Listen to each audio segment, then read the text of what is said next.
Saludos, amada familia virtual que se reúne en esta noche, hoy lunes 4 de enero del 2021. Este es el encuentro bíblico de las iglesias. Acompañan mis compañeros Gamaliel Ortiz, Alitos Negrón, y juntos estaremos dialogando, estaremos conversando sobre el texto en Lucas capítulo 2, los versículos del 21 al 40. Estaremos tocando los temas de la circuncisión y la presentación de Jesús, la bendición de Simeón y la alabanza de Ana. Le invitamos a que compartan, que hagan a otros hermanos, a otras familias partícipe de este estudio que hemos preparado con mucho amor, con mucho cariño para ustedes, y que así puedan disfrutar e instruirse de la verdadera palabra de nuestro Señor. Estamos conversando en esta ocasión en Lucas capítulo 2 y estamos ahí desde los versículos 21 hasta el versículo 40. Y yo quiero Gamaliel y José, iniciar mis comentarios y continuar por ahí nuestro diálogo, resaltando el hecho de que el tema del templo en el Evangelio de Lucas es un tema importante, o un espacio importante, ¿no? Recordamos del capítulo 1 a Zacarías, también en el templo, y este pasaje bíblico donde Jesús es llevado, obviamente después de haber nacido, para cumplir con todo aquello que la ley judía, tanto él como María, requerían cumplir. También ocurre dentro del espacio del templo.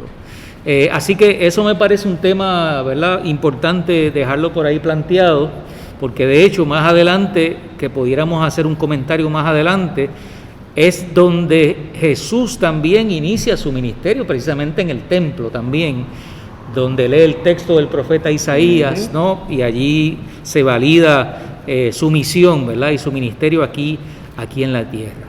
Y lo otro que quería también añadir y comentar es cómo el relato del nacimiento de Jesús, además de describir estos rituales, ¿verdad?, se rodea de personas muy particulares, ¿verdad? Pensando, por ejemplo, en Zacarías y en Isabel. Zacarías, ¿verdad?, un hombre justo, un hombre piadoso, sacerdote. Elizabeth, una mujer también, ¿verdad?, piadosa y buena. Dos personas que están en el límite de su vida, pero dos personas que están en términos de su, vamos a decir, de su ética, de su conducta, de su vida como parte del pueblo de Israel. Son dos personas que representan, vamos a decir, lo mejor, ¿no?, de ese pueblo en términos de sus vidas, ¿no?, y de su devoción. Y José, que aparece en el relato como un hombre justo, ¿verdad?, que actúa de manera justa, relacionado directamente a la vida de Jesús, esposo de María.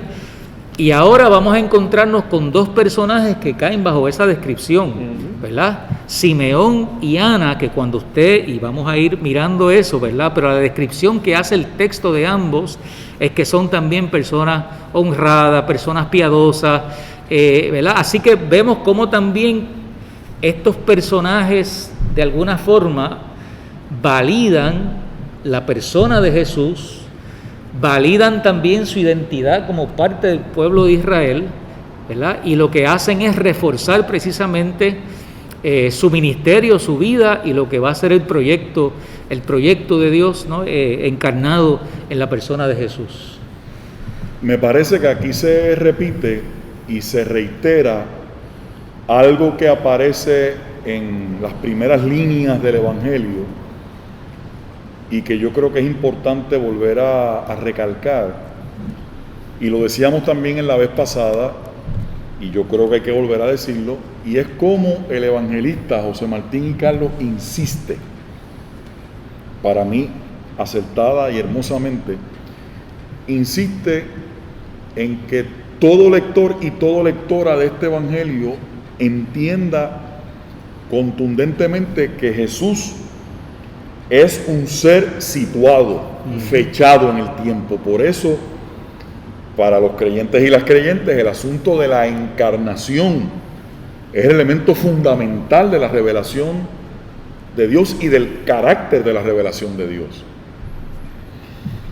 Y ese asunto encarnacional que nos lo daban, ¿se acuerdan al principio, en este mismo capítulo, verdad? Con las coordenadas de tiempo y espacio, cuando aquel era gobernador, cuando aquel era emperador, y en tiempos de este y en tiempos de aquel, y se movió esta.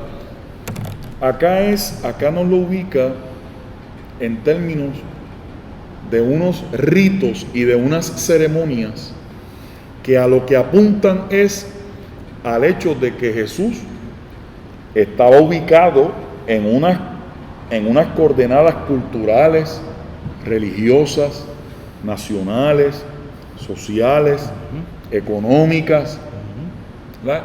Yo decía la semana pasada que Jesús no bajó de una aeronave, sino que Jesús y su familia están ubicados en el tiempo y en el espacio.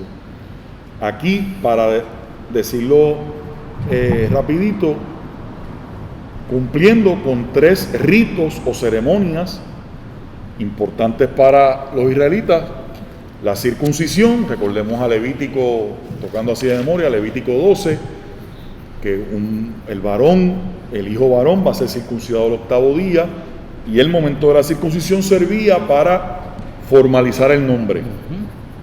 La presentación en el templo, que venía la consagración del muchacho, en este caso, del crío, El primogénito.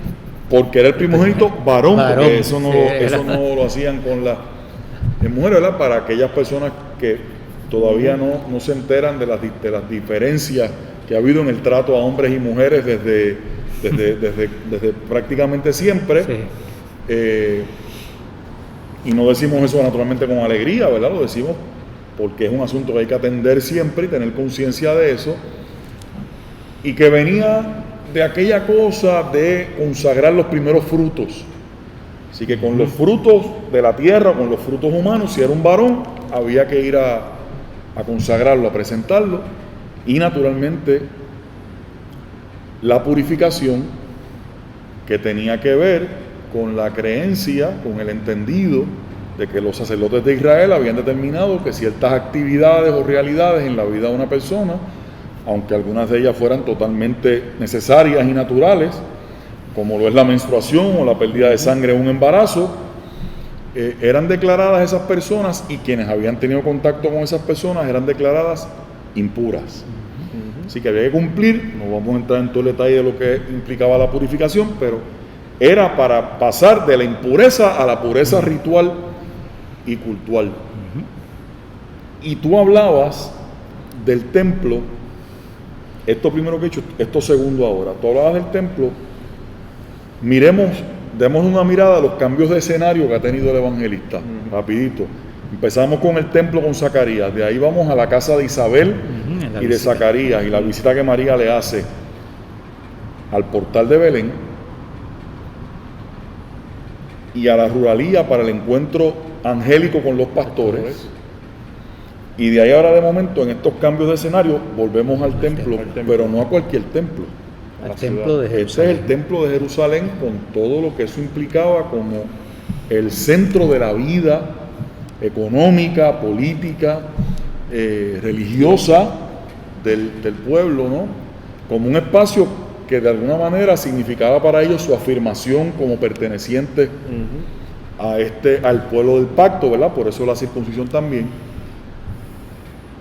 Y yo creo, he dicho y siempre he creído que en la Biblia no hay datos para entretener ni para rellenar, que todo tiene un propósito, José, Carlos.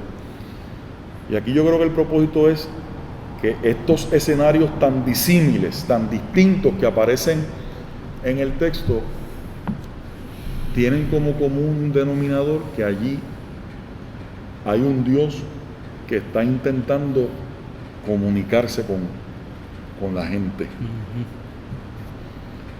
Esta cuestión del verbo, ¿verdad? Ese Dios que se quiere comunicar, que se está comunicando con hombres y con mujeres para que entiendan por dónde es que Él va caminando, por dónde es que se va construyendo esa historia que Él quiere tramitar. Y es un buen momento, hermano y hermana, para que usted y yo reafirmemos y disfrutemos el hecho de que esos escenarios tan distintos y tan variados son la afirmación de que Jesús, o que la historia que Dios quiere tejer, está presente en todas partes. Que este de verdad es el Dios con nosotros y nosotras. Amén. Que eso del Dios con nosotros no es una frasecita, no es un eslogan de campaña, no es una ficha publicitaria, no es un billboard,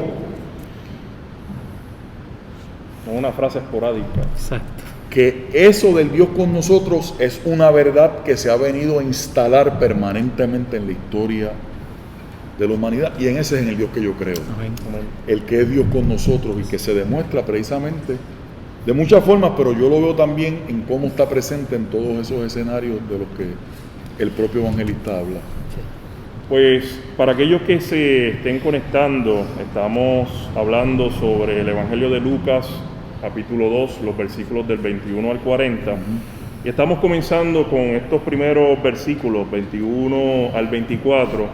Y la Biblia que estamos utilizando es la Biblia de nuestro pueblo, para que tengan una idea y así nos puedan acompañar.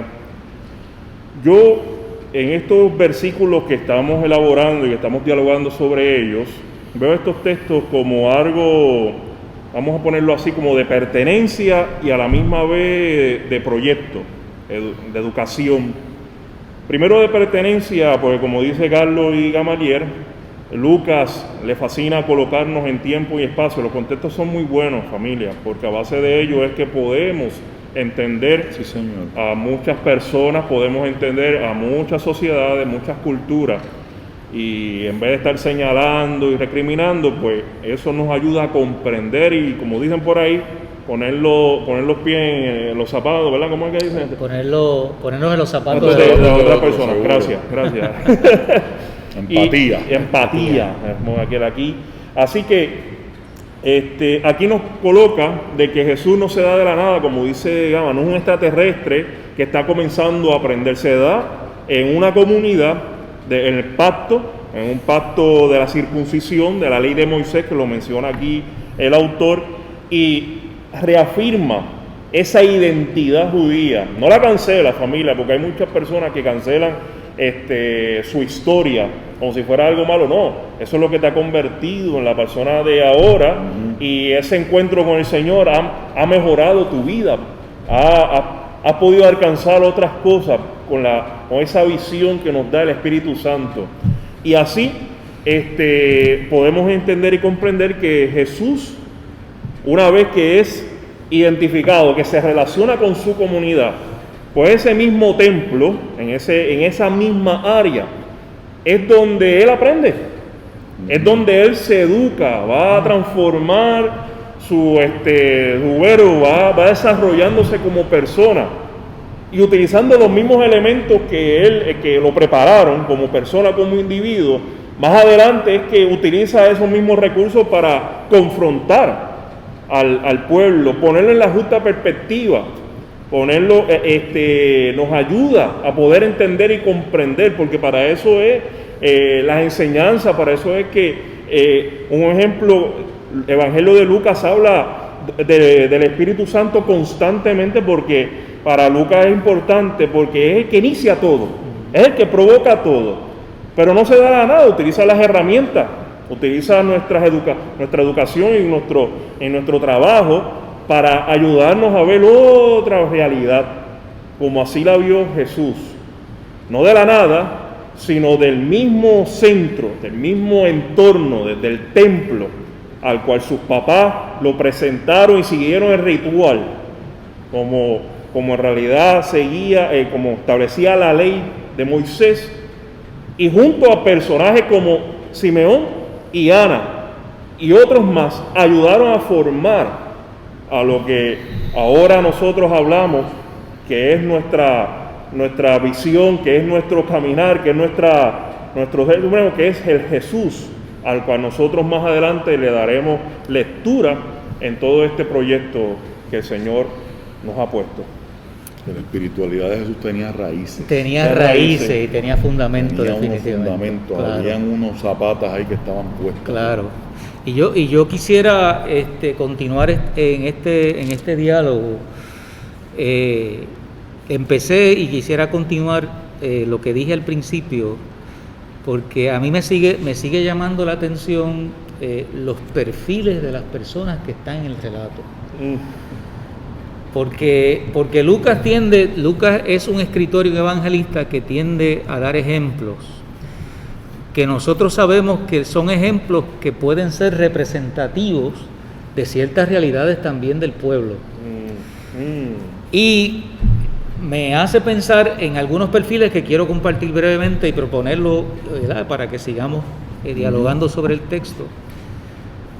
Zacarías, un sacerdote no quizás principal, y Elizabeth, una mujer en edad avanzada, sin hijos, un hombre quizás ya en una etapa, ¿verdad?, por su edad y por su ministerio y servicio ya cansado. Los pastores, ¿verdad?, que hablamos de ellos la semana pasada y hablamos un poco de ese perfil de los pastores. Simeón y Ana, un hombre que está anticipando, y dice el texto, esperando la consolación. Y una mujer viuda, viviendo años y años de viudez, amarrada y cercana al templo. Yo no sé, pero la imagen de un hombre que está esperando la consolación, y los dos en la cercanía del templo. Y Ana viuda, que tú sabes que Ana viuda con todas las cargas sociales, ¿verdad?, que implicaba y espirituales para una mujer en la viudez. Dos personas que están esperando, ¿no? Y que posiblemente el templo ha cumplido con una función muy particular y especial en sus vidas, pero que aún con todo eso siguen anhelando, o siguen con la esperanza, o siguen con la fe de algo mayor, de algo más grande, de algo más significativo.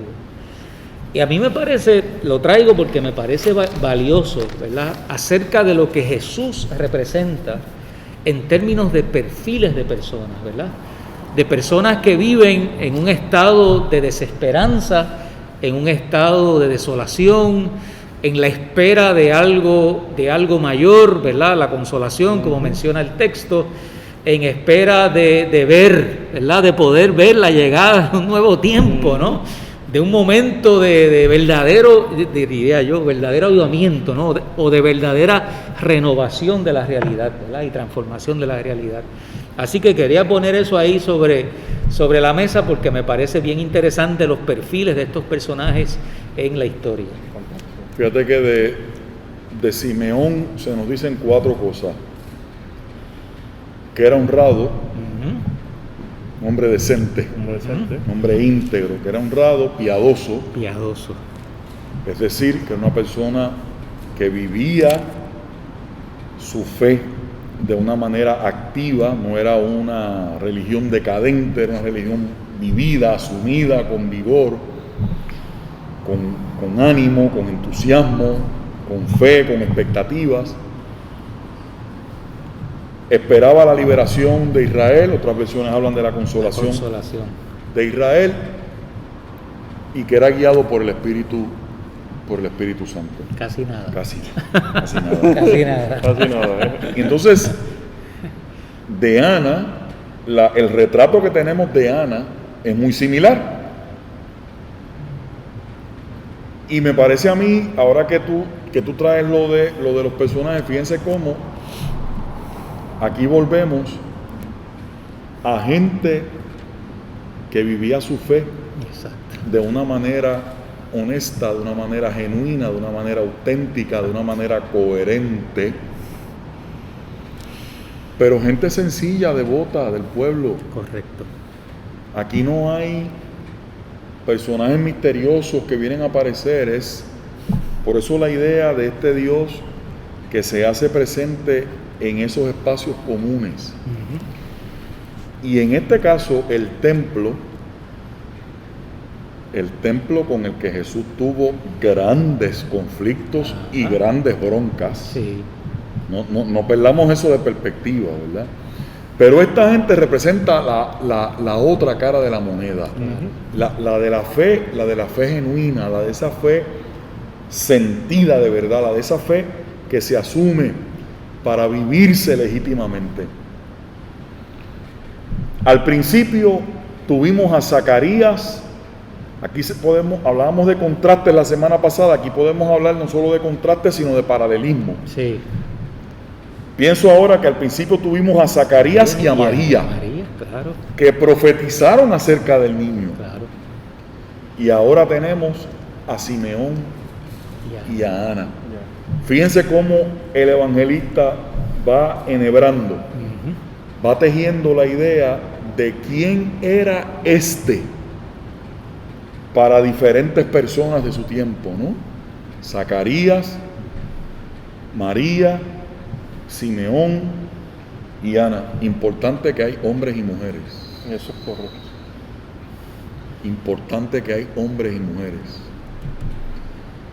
Y de hecho, hombres y mujeres que muchos de ellos habían sido estigmatizados de alguna manera o de otra por su infertilidad, por la edad, porque se habían quedado, para los ojos de la gente, se habían quedado sin proyectos de vida. Y Dios con esta irrupción viene a insuflar en ellos un aliento que les devuelve un sentido por la vida, de lo que todavía hay que esperar. Una enseñanza, un proyecto. Fíjense que se dice que este hombre esperaba la consolación de Israel. Y la pregunta que yo hago en este filo de que se acabó un año y está empezando otro, ¿qué es lo que usted y yo esperamos? ¿No será un buen momento, agarrándonos del texto que dice que él esperaba la liberación o la consolación de Israel? ¿Qué es lo que vivimos esperando ustedes y yo? ¿Qué es lo que usted espera de este llamado nuevo año? Poderse quitar la mascarilla para seguir haciendo las cosas. Eso es, a lo mejor alguna gente tendrá esto por anatema, porque estamos locos todos por quitar una mascarilla, pero eso nada más es lo que estamos esperando. Lo que estamos esperando es meramente que esto termine por terminar, esto que estamos viviendo, o estamos esperando y estamos anhelando la manera de construir algo nuevo y diferente. ¿Qué es lo que yo leo esa palabra, ese verbo que esperaba? ¿Qué es lo que nosotros estamos esperando? Y en el caso de Ana, que hay un perfil muy similar, el hecho de que existían profetisas, mujeres consagradas a Dios.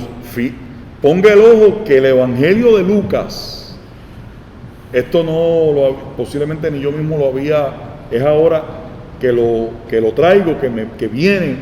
Fíjese que el Evangelio de Lucas es el Evangelio en el que de una manera tajantemente clara aparecen mujeres siguiendo a Jesús. Sí. Amén.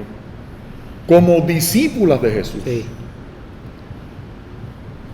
O sea que aquí Ana es de alguna manera para mí esa prefiguración de lo que va a venir en el Evangelio, porque María, uno puede decir, bueno, María era la mamá, pero esta es otra persona. Elizabeth que da un asomo cuando dice la madre de mi Señor, anticipando ya que Jesús de alguna forma se va a convertir en el maestro, ¿no? Y en el que va ahí un poquito. Y que de alguna manera está metida también en la trama central. Exactamente. Pero esta Ana es esa persona que no está metida ahí de momento sino que ahora viene a ser parte del centro también de la historia. Y veamos cómo desde el principio el evangelista está mandando claras señales de un Dios que viene para sumar y para incluir todo aquello que ha sido puesto en la periferia, todo aquello que ha sido orillado, todo aquello que ha sido invisibilizado, todo aquello que ha sido estigmatizado por la razón que sea, esta mujer tuvo 7 años fueron de casada nada más, dice el texto, 84 y después un montón de vida, porque no era bien visto el volver a casarse. Vamos a ponerlo así, que ella no disfrutó, como estamos casados, no disfrutó literalmente del matrimonio. Claro. Tuvo más tiempo de viuda. Y encontró en la fe su gran proyecto de vida. O sea que,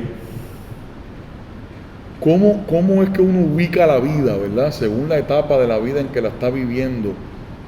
Pero también, ¿cómo es que Dios busca la manera, que mucho me gusta decir esto, cómo es que Dios busca las maneras de devolverle al ser humano su sentido por la vida? Amén. No importa cuál etapa de la vida, no importa cuáles sean las circunstancias dentro de las que uno puede estar. Definitivamente.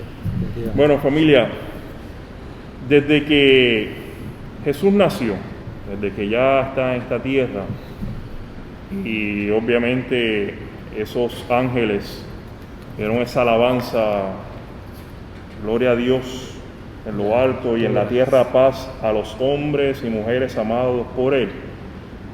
Jesús ha estado rodeado de gente, como mencionaba Carlos y Gama, marginada, gente vulnerable, gente con necesidades extraordinarias.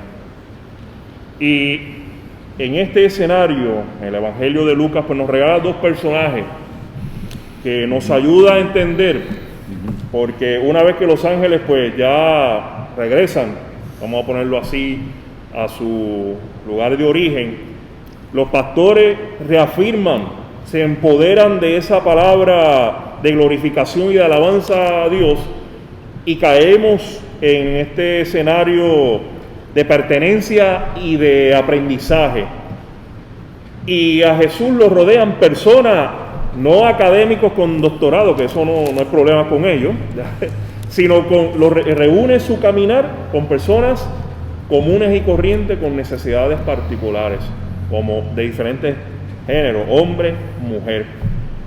Y lo que me llama la atención en esta versión, la Biblia de nuestro pueblo cataloga a Simeón como un hombre honrado y piadoso, pero en otras versiones lo coloca como justo y piadoso. Y eso rápido nos trae a memoria de que así era José. Era una persona justa, una persona, como hablamos no este domingo pasado, sino el otro, que hablamos sobre estas características de José, de que una persona justa es que sigue la ley de Moisés al pie de la letra, pero que va más allá de esa letra y busca en cierta forma cómo seguir las directrices de Dios, cómo dejarse guiar. Por eso es que el Espíritu Santo es tan importante en todos estos procesos de la enseñanza y de caminar de nuestra vida, porque nos ayuda a poder comprender y entender nuestra realidad, no querer escapar de ella, sino poderla entender, poderla comprender, y así nosotros ser liberados, ser guiados, como dice aquí, que era un hombre honrado, piadoso, justo en esta versión, porque esperaba la liberación y se guiaba por el Espíritu Santo. Y le había comunicado el Espíritu Santo, nuevamente lo repite, que no moriría sin antes haber visto al Mesías. En esta versión, al ungido del Señor. Es una promesa que probablemente Simeón, mirándose en el reflejo de un río, dirá: ya yo estoy viejo, ya yo moriré sin ver al ungido, sin ver al Mesías del Señor, pero que él le hizo caso al Espíritu Santo. Y vemos también en Ana, en donde estábamos hablando de que me gusta como Lucas reafirma de que estuvo 7 años casada, que tenía 84 años de edad, así que su vida estuvo más enmarcada dentro de esa soledad y la dependencia, para que les recuerde, familia, que las viudas eran de la misma categoría de los esclavos, que cuando recogían en los campos el trigo, lo que sobraba y caía en el piso, la ley decía que no lo recogían porque eso era para las viudas, para los esclavos, para las personas común y corriente. Esa era... Pregúntale a Ruth. Con eso es que Ana se sostenía, desde la sobra, para ponerlo así. Desde la sobra, y vemos que desde ese espacio ella continúa afirmando a ese Dios verdadero, esperando bajo la cercanía del templo a ese Mesías, al Señor, al que venía a liberar al pueblo. Alabado sea el nombre del Señor. Hay algo, ¿verdad? Escuchándolos y conversando y mirando. Otro elemento que estoy, ¿verdad?, descubriendo también en el perfil de estas personas es que ninguna de estos personajes, José y Gama, son personajes que se aprovechan del privilegio del encuentro con Jesús. O sea, que la experiencia del encuentro con el nacimiento, con la escena del nacimiento, para ninguno de ellos se convierte en un momento del cual ellos se apropian, ¿no? Sino que todos ellos tienen en común que hay algo que sale de ellos, ¿verdad? Algo que va a reconocer, vamos a decir, reconocer de dónde ha provenido, de dónde proviene este regalo, esta bendición, dónde proviene este momento, ¿no? En la vida de Jesús, para ellos y también para su pueblo. O sea, que son personas que de alguna manera lo que reciben saben corresponderlo. Amén. Y saben devolver ya sea la alabanza. Hablábamos la vez pasada de los pastores que en un sentido reproducen la alabanza, el cántico de los ángeles, y estos, Gama, exactamente, y José, hacen lo mismo, porque tú mencionabas ahorita la cuestión de la dimensión profética, porque fíjate que ambos son personas que están esperando, que están anhelando con circunstancias y situaciones de vida, pero ambos tienen el momento profético, que no es otra cosa que el de poder ver, ¿no? Y no solamente que pueden ver, sino que es el anhelo también del corazón de ellos, que eso sea así. Amén. ¿Entiendes? Que están mirando el futuro a través de los ojos de este que ha llegado, y ese futuro es también el anhelo de su corazón. Por eso es que hay un sentido de gratitud, hay un sentido de haber alcanzado un momento glorioso de iluminación, porque están viendo realizado estas dos personas comunes, el anhelo de su corazón para ellos, pero no para ellos como algo para lo cual se quedan, sino para ellos y para su pueblo. Y traigo eso porque me parece valioso, porque ciertamente yo creo que la experiencia del encuentro, del nacimiento de Jesús, precisamente nos da la oportunidad y nos sigue dando la oportunidad de nosotros también tener ese sentido profético como lo está planteado en el texto bíblico, no como adivinación del futuro, sino como anticipo de lo que precisamente Jesús representa, su ministerio y su vida representa para la historia y para la humanidad. Un anticipo de consuelo, de esperanza y de liberación. Que guarda las cosas en el corazón. Y hay un punto ahí, Gama, que yo quisiera que no lo dejáramos ahí, ahora que tú mencionas eso, y es que la vez pasada tú habías mencionado algo para retomar el punto de que María guardaba todas esas cosas en su corazón. Ajá. Porque para que ocurra ese nivel de entendimiento, estas son personas, y ustedes y yo las hemos conocido, hemos tenido la dicha de conocer personas así. Son personas, fíjate esa cosa de que María iba pasando todo aquel alborozo alrededor de ella, esa manifestación maravillosa, y lo único que dice de la muchacha maravillosa esta es que esas cosas las iba meditando, guardando, conservando en su corazón, en sus pensamientos. Que no es otra cosa que el dibujo de un itinerario de vida, pero no es meramente un itinerario de vida cronológico, es un itinerario de vida que obviamente sí va con el paso del tiempo, pero es un itinerario de vida más profundo, porque es un itinerario de vida, para mí es un itinerario de vida emocional, espiritual, de quien es capaz de hacer un inventario de vida, de quien es capaz de saber reconocer momentos y cómo calibrarlos y cómo almacenar, ¿ya? Y cómo guardarlo. ¿Dónde va esto? ¿Ah? ¿Dónde va esto? Todas las experiencias de vida usted y yo no las ponemos en el mismo lugar. ¿Ah?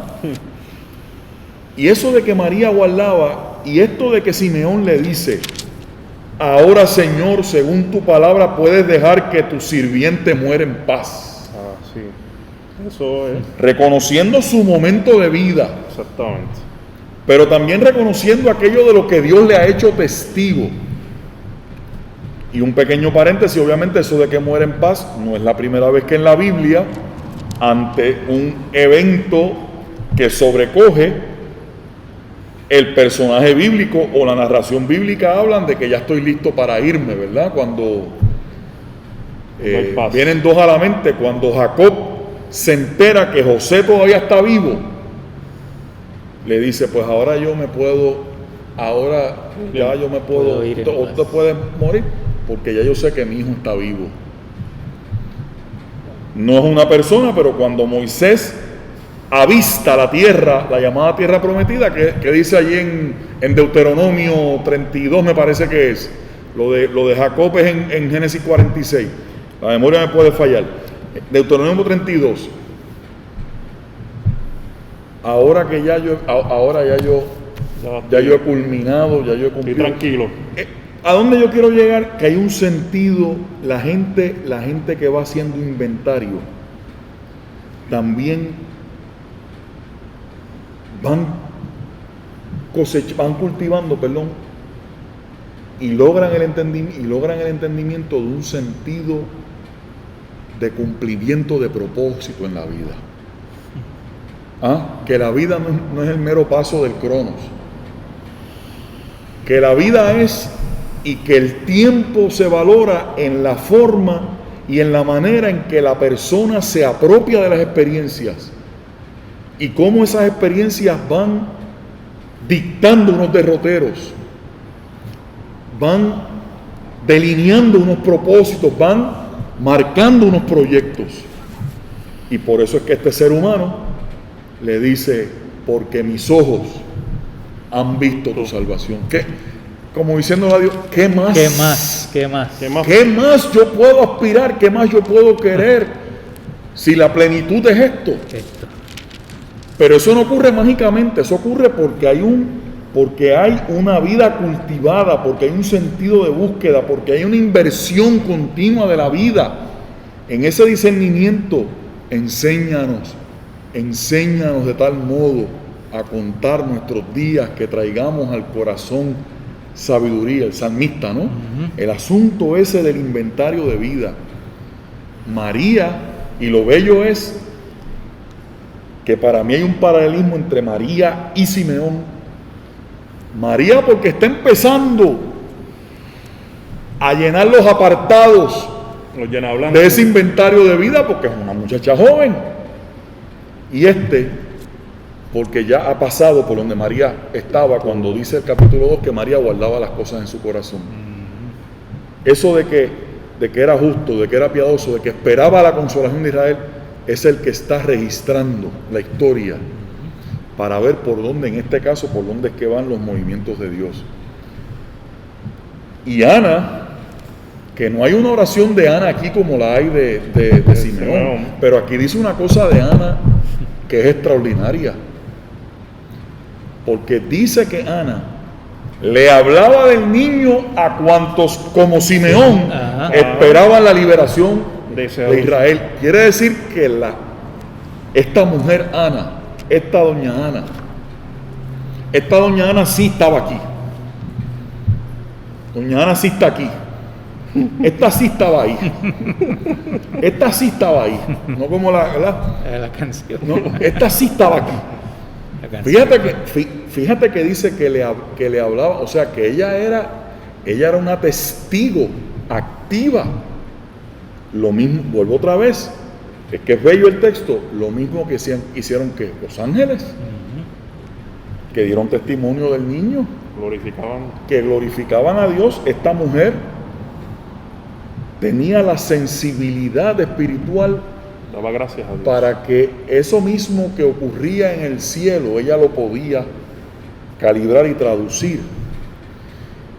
Y eso hace más grande para mí el comentario que tú hacías ahorita de cómo reciben la experiencia, porque estas personas no convierten su experiencia con Dios en un artículo mercadeable. Esto no es para dólares y centavos. Eso que tú estabas diciendo ahorita del encuentro con Dios, esta gente estaban en el templo, pero no eran parte del andamiaje que en el templo se había constituido. ¿Vas viendo por dónde voy? Ellos estaban en el templo, pero estos eran muy distintos, muy diferente a los que estaban vendiendo adentro las tórtolas o los pichones de pájaro que la muchacha María iba a tener que comprar para pagar por su purificación. Dios nos libre a nosotros de ponerle precio a la santidad y a la pureza de una persona, como hijo o como hija de Dios. Estos estaban en el templo, pero estos no estaban en ese traqueteo con el templo. Las indulgencias. Claro, ni el templo como centro de compraventa para enriquecer a unos y para que a través de los sentidos de culpa de los que no podían pagar, porque ese era el problema, de los que no podían pagar los mejores animales para los sacrificios. Que más adelante Jesús lo condena. Por eso es que lo digo, porque estos no están, lo que quiero es que estos no están en ese baile. Estos no están inscritos en esa escuelita. No. Estos están en la escuelita de la fe honesta. Amén. Vuelvo a repetirlo, de la fe sencilla y sentida, de la fe que es coherente.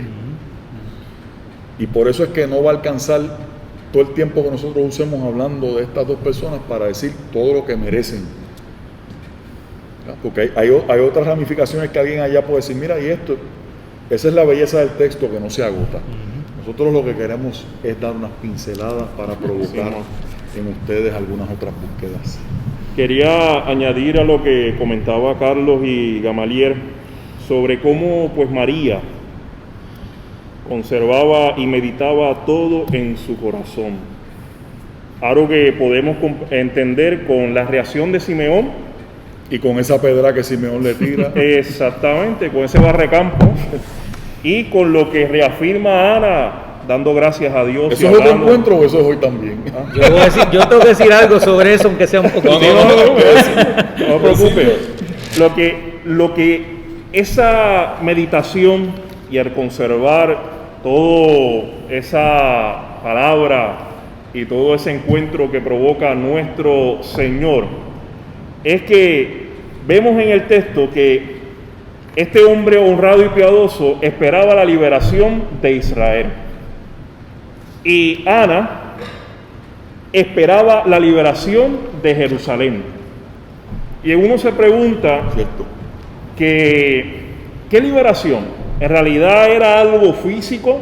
Como muchos esperaban, que el Mesías venía con espada, con ejército, a liberar al pueblo que estaba subyugado con el Imperio Romano. El Imperio Romano había básicamente socavado, había destruido y se había apropiado de este pueblo.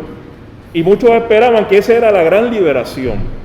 Algo que Simeón nos responde al abrazar. Me encanta esto, porque ya me encantan los abrazos, aunque ahora pues no se puede.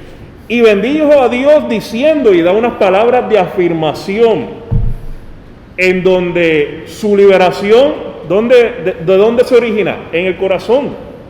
Lo que comentó Gama, en donde ya María estaba comenzando ese proceso que ya Simeón en su tiempo ya había esperado, y que el Señor lo bendijo con el poder abrazar y el poder sostener en sus manos al Mesías en pañales, y poder en estos 4 versículos honrar, dar gracia, exhortar y dar palabras de afirmación que ha venido el Salvador, el que va a liberar a Israel, el que va a liberar a Jerusalén, el que va a liberar a Puerto Rico, a todos los puertorriqueños, porque en realidad nos sentimos en paz, aunque a nuestro alrededor todo se esté carcomiendo, se esté autodestruyendo. Nos sentimos cobijados por este Dios que ha venido a nuestro corazón, como dice el himno. Y esa es la gran liberación que provoca en Ana, que provoca en Simeón, que provoca en María, que provoca en José, en Elizabeth, que provoca en Zacarías, y que provoca en los discípulos, en las discípulas y en todas las personas que Jesús ahora en adelante va a tener contacto, hasta el mismo templo más adelante, con los líderes, y que provoca esa conversación con los fariseos, con los escribas. Y cada detalle el Señor, con sus parábolas, con sus enseñanzas, con su testimonio de vida, va educando hasta el sol de hoy. Va instruyendo y liberando al pueblo. ¿Por qué no decimos algo en estos últimos turnos de ese asunto de que va a ser un signo de contradicción? ¿Qué pelota de frases? Ahí quería... Y la retomamos en Semana Santa. No, claro, solamente un comentario ahí, porque hemos estado diciendo desde el principio este perfil no solamente de Jesús, sino de la gente que está a su alrededor, gente piadosa, gente justa, y hemos hablado... Pero no podemos confundir eso con que eran personas que estaban ajenas a los males del sistema, de la sociedad, de la cultura, incluyendo de la experiencia religiosa de la cual eran parte. Por lo tanto... Y a las implicaciones, de enfrentar ese sistema. Por lo tanto, este Salvador, que nace en medio de ese perfil, no viene un desfile de moda, no viene a consentir con la injusticia, no viene a consentir con el robo, con el engaño, con el abuso, no viene a consentir con eso, todo lo contrario. Precisamente el acto de la liberación o de la salvación es un acto basado en la verdad, ¿verdad? Y basado en la justicia, y basado en la afirmación del valor, de la dignidad del ser humano. Por lo tanto, Jesús entonces, ya Zacarías está anticipando y está viendo, y le anticipa a María, Simeón anticipa ya a María para iluminar a los paganos y la gloria del pueblo de Israel. Claro, anticipando que lo que viene es contradicción. Y en Lucas capítulo 4, luego de que Jesús se presenta en el templo, que tú mencionabas ahorita, en la sinagoga, para hablar sobre el texto de Isaías, al salir del templo, empieza esa contradicción, ¿no? Cuando ya los líderes, no esta gente de la que tú mencionabas, sino los que tenían un poco otra agenda, entonces empieza esa confrontación. Porque signo de contradicción significa que Dios estaba claro, en este caso con lo que estaba haciendo, y Jesús lo va a estar también. Pero en este caso Dios, Simeón en lo que está diciendo aquí, está diciendo, frente a hay que tomar una decisión. Exacto. Ese es el meollo del asunto. Por eso es que va a ser para levantamiento de unos y para caída de otros. Para socavar a otros. Porque la contradicción precisamente es que la respuesta, y como dije yo ahorita, lo digo con respeto, pero la pedra María, es que la respuesta que va a recibir que ahora es niño, que ustedes están aquí circuncidando y presentando y consagrando. Qué lindo todo esto, pero le dice, pero esto va a tener un costo. Los proyectos de Dios siempre tienen un costo. Amén. Los profetas, los verdaderos profetas de Dios, la gente que vive en sintonía con el quehacer liberador de Dios, siempre han enfrentado oposición y han tenido que pagar un precio. Y Simeón abre la boca para decir, todo esto que está pasando, tan hermoso, tan lindo, tan inspirador, este es signo de contradicción, es decir, frente a este hay que tomar una decisión. Y la recepción, que era la idea que estaba trabajando ahorita, y la advertencia es que como van a haber unos que deciden una cosa frente a él y otros van a decir otra cosa, ¿cuál es el saldo del asunto? Que la recepción, la respuesta va a ser desigual, no va a ser la misma en todo el mundo. Y por eso, hermanos y hermanas, que otra vez uno como pastor le pregunta a usted, ¿cuál es la decisión suya frente a Jesús? Porque esa pregunta hay que hacérsela. ¿Cuál es la decisión suya frente a Jesús? ¿Para levantamiento? Para caída. O para caída no del que sale, no, Sí, para caída de caerse, de descocotarse. Para caída. Sí, sí. Es que las decisiones reflejan ¿qué? Los pensamientos. Los pensamientos. ¿Cuáles son aquellas cosas que vamos nosotros cocinando para dónde va nuestra vida? Y el Hijo lo que va es ¿a qué? A revelar eso. Lo va a develar. ¿No? Por eso es que cuando dice que es para Israel, pero también es para los otros, la universalidad del mensaje, porque todo el mundo, tú que leíste esa partecita ahí, para los de Israel y para los otros, porque todo el mundo va a tener que tomar una decisión. Y yo no quiero dejar pasar esta oportunidad, y yo sé que en el corazón de estos dos pastores también, ¿cuál es la decisión suya frente a Jesús? ¿Cuál es la decisión que tú tienes que tomar? Si estás como María en los años en los que todavía estás por llenar tu inventario de vida, o aún si estás como Simeón, que ya ese inventario de vida tú sientes que puede estar en otra etapa, ¿cuál es la decisión frente a Jesús? Y como si se virara para donde la muchacha y le dice, y a ti te van a traspasar el corazón con una espada. En anticipo, obviamente, después van a la prefiguración de lo que habrá ocurrido después con Jesús, pero también para decirle que quien mucho ama también puede sufrir mucho, porque invierte mucho. Sí, quien ama es el que está sujeto a lo que son los avatares del sufrimiento de la vida. Y usted dice, pues mejor no amo. Bueno, pues quien no ama se enferma. Exacto. Y se muere. Así que es esa coyuntura, ¿verdad? Esa tesitura ahí que te va a atravesar a ti una espada. Sería bueno oír a alguna mujer. Quiero, antes de finalizar y para afirmar lo que dice Gamaliel, como comenta Carlos, que más adelante el Señor nos regala el gran mandamiento, que este encuentro con Dios es total, corazón, mente y espíritu. Y hay otro evangelio que le añade fuerza, ¿sabe? Que es una totalidad de todo nuestro ser y un compromiso de todo nuestro ser, amar a Dios a pesar de las circunstancias. Jesús. Esto también María lo tuvo que guardar en su corazón. Claro, claro. Que era eso de que me va a atravesar una espada, guardar eso. Claro. Jesús sigue siendo, hermanos y hermanas, nuestra mayor esperanza, pero también nuestro más grande desafío. Amén.